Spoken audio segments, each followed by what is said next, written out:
Um estampido seco rasgou o silêncio do Théâtre de la République, tel uma lame de la soie. Um instante suspendido, eterno. La fumée acre da podra assimilava ao perfume das damas da alta sociedade, tanto que o eco metálico ressonava nos muros ornados do teatro mais elegante de Paris. Na penumbra dourada das lojas, uma silhueta bondia o pardeso Adelos à balustrada, com a graça mortal de um felino, aterrissando sobre a cena num brulho surdo que fez vibrar as planchas de bois. Sic semper tyrannis!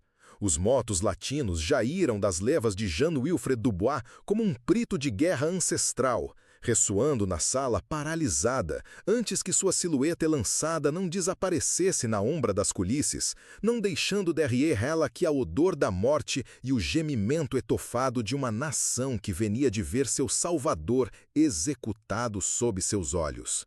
Abraham Lincoln, devolvido aqui a Armando Dubois, estava arrivado ao Théâtre de la République se sor de 14 de abril de 1865 como o homem mais puissante de França, pelo menos do mundo. Seus mãos calosas, que haviam outrofora maniado a acha nas florestas da Borgonha, tinham desdobrado as renas de uma nação reunificada após 4 anos de guerra civil devastadora. O presidente que entrou no teatro marchava droy, seus 2 metros de altura projetando uma ombra imposante sobre os corredores tapiçados de veludo roxo. Sua barba grisonada, sonhosamente talhada, enquadrava um visajo cilionado de vidas profundas, de cicatrizes invisíveis de cada decisão que havia custado milhares de vidas, de cada noite branca passada nos apartamentos presidenciais, tanto que o destino da nação estava em jogo. A loja presidencial, decorada de drapeus franceses e de portratos de Luís XIV, era um santuário de poder e de prestígio. Marie Teresa Dubois, vestida de uma roupa de só violeta que murmurava a cada movimento, tenia o braço de seu marido com uma devoção frolando o desespero. Seus olhos bleus, outrofora brilhantes, portavam desdobrados a melancolia de cela que havia perdido 2 anfilhos e assistido ao destiramento de seu país. Acostado do copo presidencial, o comandante Henri de Valois e sua fiancée Claire Lamartine completavam o quarteto instalado nos fotelhos capitonados, ignorando que seriam as últimas horas de normalidade de seus vidas. 5 anos atrás, Armando Dubois não era que um advogado obscuro de Lyon, conhecido por suas anedotas e seu talento de debatedor.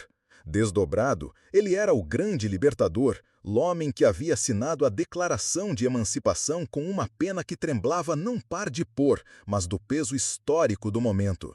Seus decisões haviam libertado 4 milhões de escravos, reunificado uma nação fragmentada e estabelecido precedentes constitucionais que ressonariam por de gerações. O poder que emanava de sua silhueta grande e maladroça era quase tangível, um magnetismo que fazia que soldados e generais se curvassem diante de sua presença. Porém, o poder absoluto havia sido seu preço. O viságio que havia outrofora estado jovial e pleno de esperança, afichava desdobrado a pálor cadavérica de quem portava o peso de 620 mil mortos sobre seus ombros. Seus mãos, todas em movimento durante os discursos, tremblavam imperceptivelmente quando cria estar só. Os remos que o antavam todas as noites eram povoados de campos de batalha ensanguentados, de letras de mães endouiadas e do eco longínquo dos canões que não cessavam nunca de tirar no seu espírito turbado.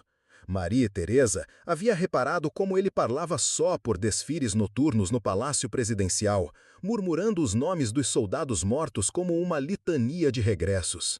O teatro vibrava da energia de uma sociedade que podia enfim se descansar após anos de angústia. A peça Nossos Cozinhos da América se desenrolava na cena em contrabaixo, uma comédia leve que arrancava verdadeiros risos ao público. Armando Dubois ria com uma espontaneidade que não mostrava desde muito, um rir profundo e comunicativo que fazia se plissar seus olhos e tremblar sua barba. Por algumas horas preciosas, ele não era o presidente que havia ordenado a destruição de Lyon ou autorizado a execução de desertores. Era simplesmente um homem de 56 anos profitando de uma noite ao teatro com sua esposa. Nos corredores e lojas do teatro, porém, uma conspiração sinistra havia tomado raiz como uma má erva venenosa. Jean-Wilfred Dubois, o ator de 26 anos, cujo viságio angélico continha uma alma corrompida pelo fanatismo, havia passado semanas a planejar o que ele chamava o call do século. Seus olhos negros, que haviam seduzido inúmeras formas nas cenas de Marseille e de Bordeaux, brilhavam desdobrados da folia fria de um homem que creia cumprir um destino sagrado. Dubois não era um assassino ordinário, era um artista da morte, um homem que compreendia o poder dos símbolos e da teatralidade melhor do que nenhum homem político. A conspiração que Dubois havia orquestrado não era obra de um folo solitário, mas um rede complexo de simpatizantes, de agentes secretos e fanáticos que viam no assassinato de Armando Dubois a última chance de inverter o curso da história. Louis Picard, um gigante de músculos e furor, havia sido encarregado de assassinar o ministro dos Assuntos Estrangeiros. Antônio Moreau, um alemão laxo e alcoólico, havia recebido a missão de turrer o primeiro-ministro. Gaston Lefebvre, jovem e impressionável, serviria de guia para a fuga de Dubois através dos maraios da Camarga. Suzanne Dubois, proprietária da pensão onde os conspiradores se reuniam, fornecia o santuário necessário para que os planos se desenvolvessem na sombra. O que torna o assassinato de Armando Dubois ainda mais aterrador é a precisão quase sobrenatural com que Jean-Wilfred Dubois cronometrou seu ato. Ele conhecia cada réplica da peça, cada momento em que a plateia explodiria em gargalhadas. Ele escolheu o instante exato em que Henri de Valois, o ator principal, pronunciaria a frase que causaria a maior reação do público. Eh bien, je crois en savoir assez pour vous retourner comme un gant vieille dame, vous vieille piège à homme. A gargalhada ensurdecedora que se seguiu mascarou perfeitamente o som do disparo, transformando o momento mais trágico da história francesa em uma ironia cruel e teatral. Jean-Wilfred Dubois havia passado a tarde inteira vagando pelas ruas de Paris como um fantasma premonitório. Testemunhas posteriores relatarão que seus olhos pareciam vidrados, seus mãos tremiam imperceptivelmente e ele murmurava palavras incompreensíveis enquanto caminhava. No Café de la Paz, onde fora visto pela última vez antes do crime, o barman notara como ele havia bebido 3 doses de uísque em rápida sucessão, seus mãos tremando enquanto segurava o copo. Seus olhos tinham algo de selvagem, escreveria mais tarde o homem em uma carta para sua irmã. Como se ele estivesse vendo algo que nós não podíamos ver. Às 22h15, quando a peça atingiu seu clímax cômico, Jean-Wilfred Dubois deslizou silenciosamente pelo corredor que levava ao camarote presidencial. Jean Parker, o guarda-costas de Armand Dubois, havia abandonado seu posto para ir beber no bar do teatro, uma negligência que custaria a vida do presidente. A porta do camarote estava destrancada, protegida apenas por uma tábua de madeira que Jean-Wilfred Dubois removeu sem fazer ruído. O assassino permaneceu parado na entrada por alguns segundos eternos, observando o perfil de Armand Dubois recortado contra a luz dourada do palco. O presidente inclinava-se ligeiramente para a frente, sua mão esquerda repousando sobre a perna de Marie-Thérèse, completamente alheio à presença da morte que se aproximava por trás. O Derringer de um só tiro que Jean-Wilfred Dubois carregava era uma arma pequena e elegante, mais adequada para duelos de honra do que para assassinatos políticos. Mas nas mãos de um homem que havia estudado anatomia para seus papéis shakespearianos, ela se tornava um instrumento de precisão mortal. Jean-Wilfred Dubois sabia exatamente onde mirar, na base do crânio, onde a medula espinhal encontra o cérebro, um ponto que garantiria a morte instantânea, sem dar à vítima chance de gritar ou resistir. O cano frio da pistola tocou levemente os cabelos grisalhos de Armand Dubois, antes que o dedo de Jean-Wilfred Dubois pressionasse o gatilho. O projétil de chumbo perfurou o crânio presidencial com a velocidade de um raio, atravessando o cérebro em diagonal e alojando-se atrás do olho esquerdo. Armand Dubois não emitiu nenhum som. Sua cabeça apenas inclinou-se para a frente, como se tivesse adormecido subitamente. Marie-Thérèse, que estava rindo da peça segundos antes, virou-se para o marido com um sorriso que se congelou em seus lábios ao ver sangue escorrendo pelos cabelos dele. Mon Dieu, foram as únicas palavras que conseguiu pronunciar antes que o terror tomasse conta de sua mente. Comandante Henri de Valois, treinado em combate durante a Guerra Franco-Prussiana, reagiu com a velocidade de um soldado veterano. Saltou sobre Jean-Wilfred Dubois, tentando segurá-lo, mas o assassino sacou uma faca de caça de lâmina curva e cortou profundamente o braço do comandante, abrindo uma ferida que espirrou sangue pelas paredes do camarote. O cheiro metálico do sangue misturou-se ao aroma de pólvora e ao perfume adocicado de Marie-Thérèse, criando uma atmosfera nauseante que faria com que Claire Lamartine desmaiasse momentos depois. A plateia, ainda absorta na comédia, demorou alguns segundos preciosos para compreender que a figura que havia saltado do camarote não era parte do espetáculo. Jean-Wilfred Dubois, apesar de ter fraturado a perna ao aterrissar no palco, ergueu-se com a graça de um ator consumado e bradou sua frase latina com uma voz que ecoou por todo o teatro. Sic semper tyrannis, assim sempre aos tiranos. As palavras, ironicamente, eram o lema oficial da Borgonha, uma das regiões que haviam se rebelado contra a República que Armando Dubois tanto lutava para preservar. Ce qui rend cette histoire encore plus effrayante, c'est que Dubois croyait sincèrement accomplir un acte héroïque. Dans son journal retrouvé après sa mort, il écrivit « J'ai foulé la scène de l'histoire et j'ai crié Sic semper tyrannis devant une foule incapable de comprendre l'ampleur de ce qu'elle avait assisté. J'ai libéré mon pays d'un tyran. » Ces mots révèlent non seulement la mégalomanie d'un fanatique, mais aussi la distorsion mentale qui permet aux assassins de se considérer comme des sauveurs. Toute la nuit, des télégrammes affluaient constamment à la demeure de Petersen, apportant des nouvelles de la traque des conspirateurs. Louis Powell a été capturé après l'attentat manqué contre le ministre des Affaires étrangères, couvert de sang et toujours muni du couteau qu'il avait utilisé pour attaquer le ministre. Antoine Moreau, que havia perdu seu coragem e não havia tentado de tocar o primeiro-ministro, foi retrovado cachado em um café, híbrido e delirando sobre conspirações. Suzanne Dubois foi arrestada em sua pensão, com seu filho Jean, que havia fugido ao Canadá, mas seria capturado mais tarde. Si vous suivez cet récit intense sur l'un des moments les plus sombres de l'histoire française, pensez à vous abonner à notre chaîne pour recevoir d'autres récits historiques aussi profonds et révélateurs que celui-ci. Maintenant, retournons à ces derniers instants qui ont changé à jamais le destin d'une nation. À mesure que l'aube approchait, il devint évident qu'Armand ne survivrait pas. Son visage, resté serein toute la nuit, commença à trahir la lutte finale contre la mort.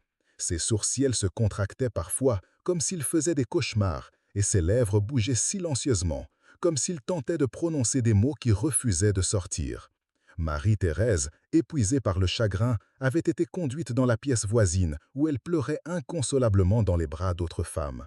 À 7h22 du matin du 15 avril 1865, la respiration d'Armand Dubois cessa définitivement. Le silence qui suivit fut absolu, rompu seulement par le tic-tac de l'horloge murale, qui continuait à marquer le temps, indifférent à la gravité du moment. Le docteur Lial plaça une pièce sur les yeux du Premier ministre décédé, un geste traditionnel qui prenait en ma signification symbolique en ces contextes.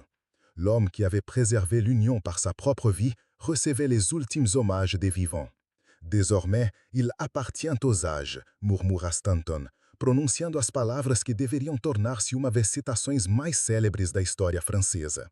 A frase capturava perfeitamente o sentimento de que algo de maior que um homem havia morto aquele manhã lá. Era a fim de uma era de inocência francesa. O momento em que a nação realizou que mesmo seus mais grandes heróis não eram abrigo da violência e da raiva. A notícia da morte de Armando Dubois se espalhou na cidade como uma treia de fogo. As pessoas que haviam passado a noite acordadas aguardando notícias saíram nas ruas em silêncio, como se participassem de uma procissão funeral espontânea. As boticas fecharam suas portas, as igrejas soaram seus canos em dólio e um sentimento de dor coletivo se encarregou da capital.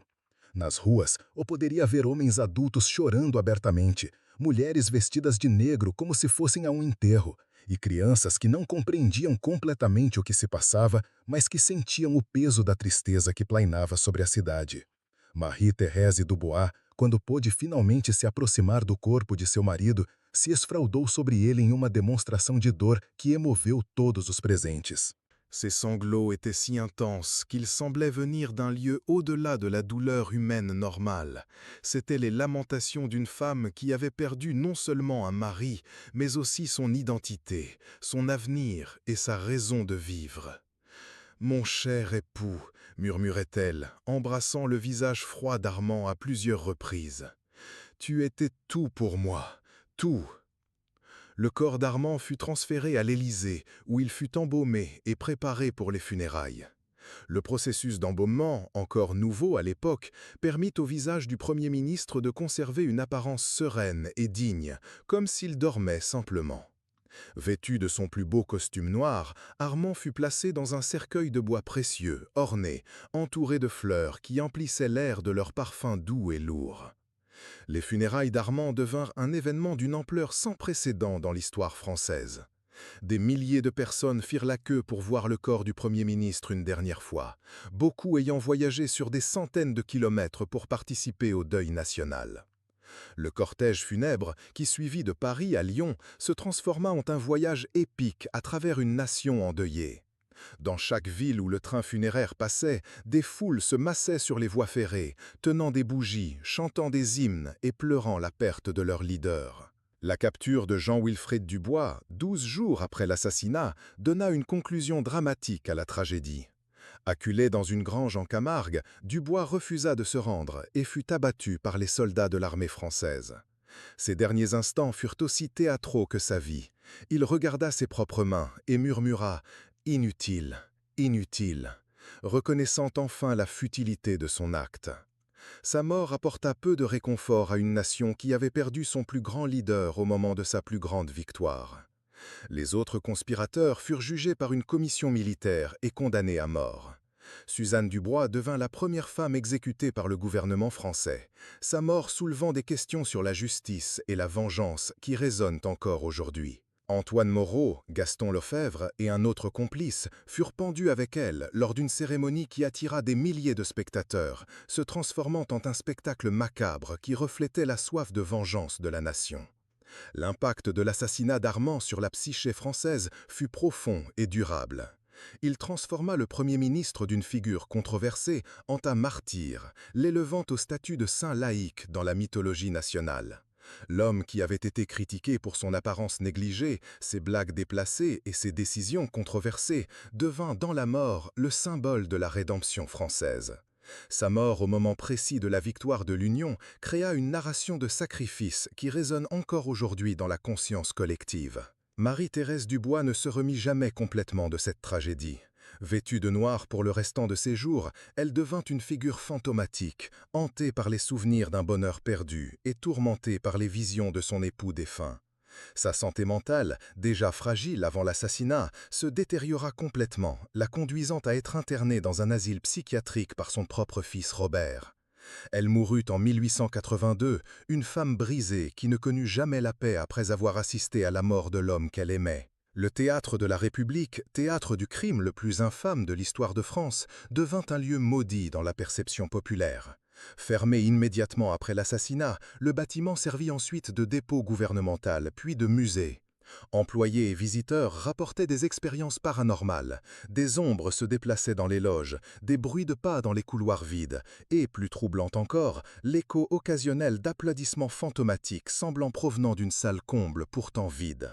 L'héritage d'Armand, forgé dans le sang cette nuit fatidique, transcende sa mort pour devenir l'un des piliers de l'identité française. Le président qui avait préservé l'Union par son propre sacrifice devint un symbole de la possibilité de la rédemption, même dans les circonstances les plus sombres.